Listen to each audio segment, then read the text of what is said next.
బంగారాన్ని విడిపించి ఆ రోజు ఆన్లైన్ రేటుకే మేము కొంటాం. Sharma gold company.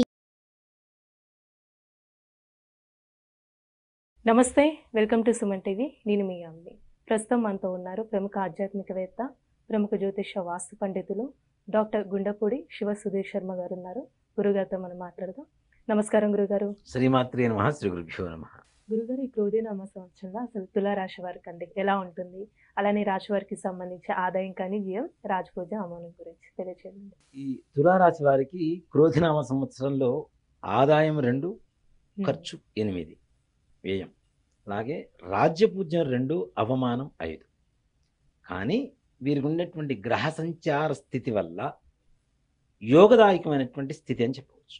ఈ సంవత్సరం అంతా కూడా మే 2వ తారీఖు వరకు గురుడు సప్తమం నుంచి అష్టమానికి వచ్చిన తప్పనిసరిగా రాహుగ్రహ ప్రభావం అనేది వీళ్ళ మీద ఎక్కువగా మంచి సూచన కలుగజేస్తుంది. కాబట్టి వీళ్ళు అనుకునేటువంటి సకల కార్యాలు కూడా దిగ్విజయంగా పూర్తవుతాయని చెప్పడంలో సంశయం లేదు. ఇప్పుడు ఆర్థికంగా ఎలా ఉంటారండి రాశి వారికి సంబంధించి? ఆర్థికంగా మంచి లాభదాయకంగా ఉంటారు.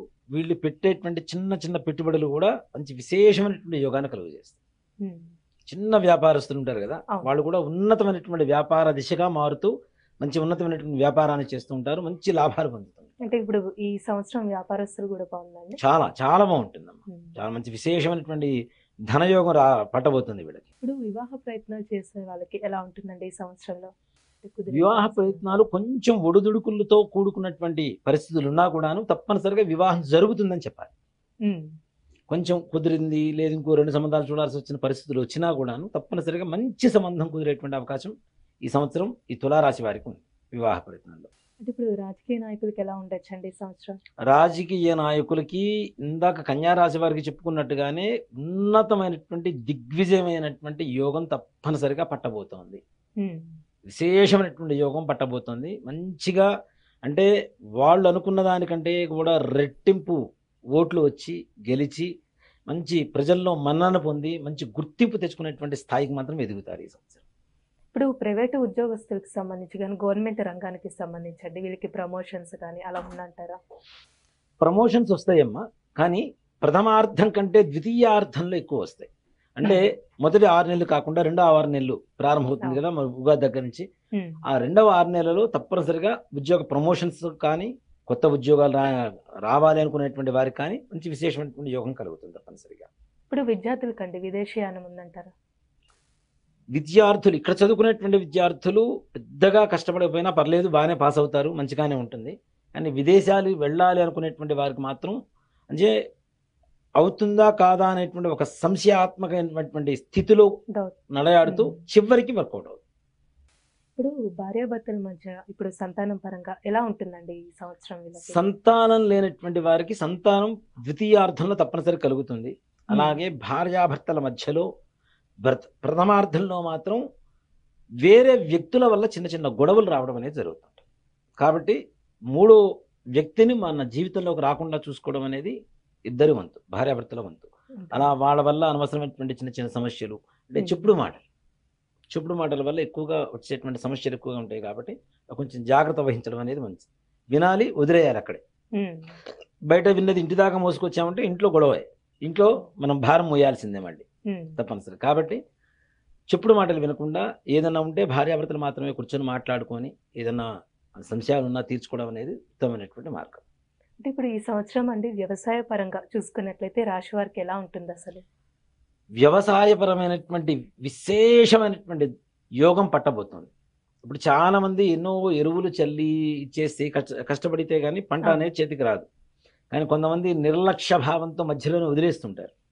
అంటే అది బద్ధకం వల్ల కావచ్చు, వాళ్ళకు ఉండేటువంటి అనారోగ్య స్థితి వల్ల కావచ్చు, వాళ్ళ మానసికమైనటువంటి స్థితి వల్ల కావచ్చు.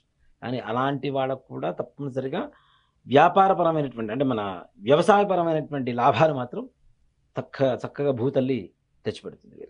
అలానే ఈ రాశి వారికి సంబంధించి అంటే ఒకవేళ ఇల్లు కొనాలనుకుంటున్న ల్యాండ్కి సంబంధించి కానీ కొత్తగా వ్యాపారం స్టార్ట్ చేయాలంటే ఎలా ఉంటుంది అసలు ఈ సంవత్సరం?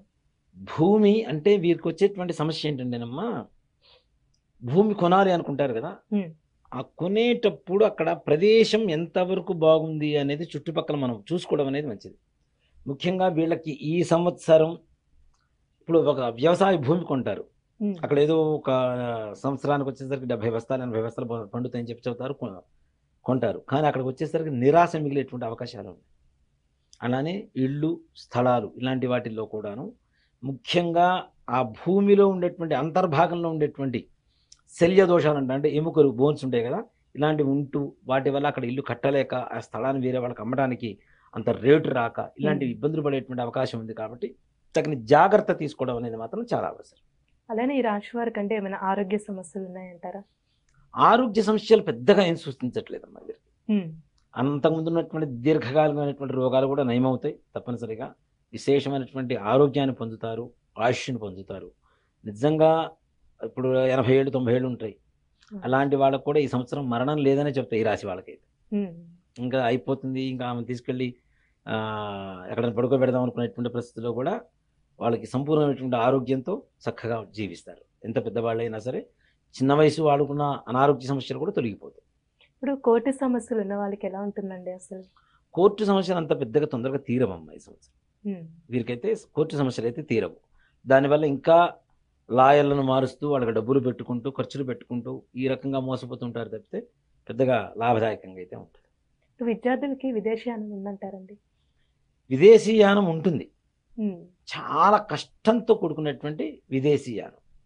అంత తేలిగ్గా ఇప్పుడు ఏదో వీసాకి అప్లై చేస్తారు, వచ్చింది అక్కడ సీట్ వచ్చేసింది మేము వెళ్ళిపోతున్నాం అన్నంత ఈజీగా అయితే మాత్రం కాదు. 1కి 2 సార్లు అది భంగపడుతూ అంటే రాలేదు అని బాధపడుతూ చివరి ప్రయత్నంలో తప్పనిసరిగా వీళ్ళకి ఫలించేటువంటి అవకాశాలు ఉంటాయి. అలానే రాశి వారికి అండి ఏమైనా ప్రయాణాలు చేస్తే కలిసి వస్తుంది అంటారా? ఏమైనా ప్రమాదాలు అలాంటివి ఉన్నాయంటారా? నిజంగా చెప్పాలి అంటే ఇట్లాంటి వారికి దైవిక బలం అనేది చాలా అవసరం.